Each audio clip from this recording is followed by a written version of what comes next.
Hello नमस्कार। आज आपण वैभव लक्ष्मी व्रतासाठी पूजेची मांडणी कशी करायची ते बघत आहोत।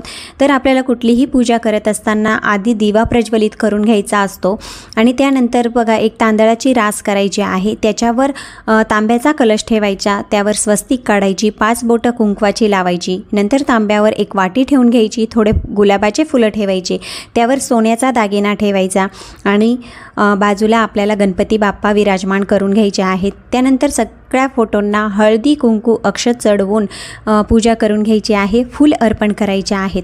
आणि इथं बघा मी प्रसादासाठी शिरा बनवलेला आहे आणि त्याच्यावर तुळशीपत्र ठेवलेलं आहे। ते नक्की ठेवायचे, कारण तुळशीला सुद्धा लक्ष्मीप्रिय असं म्हटलं जातं। पुस्तकात दिलेल्या वैभव लक्ष्मी मातेच्या 7 स्वरूपांना कुंकू लावून त्यांचे मनापासून दर्शन घ्यायचे आहे। त्यानंतर कथा वाचून घ्यायची आणि आपल्याला आरती करून घ्यायची आहे। कापूर आरती सुद्धा करायची। नंतर मातेला क्षमा प्रार्थी व्हायचे आहे।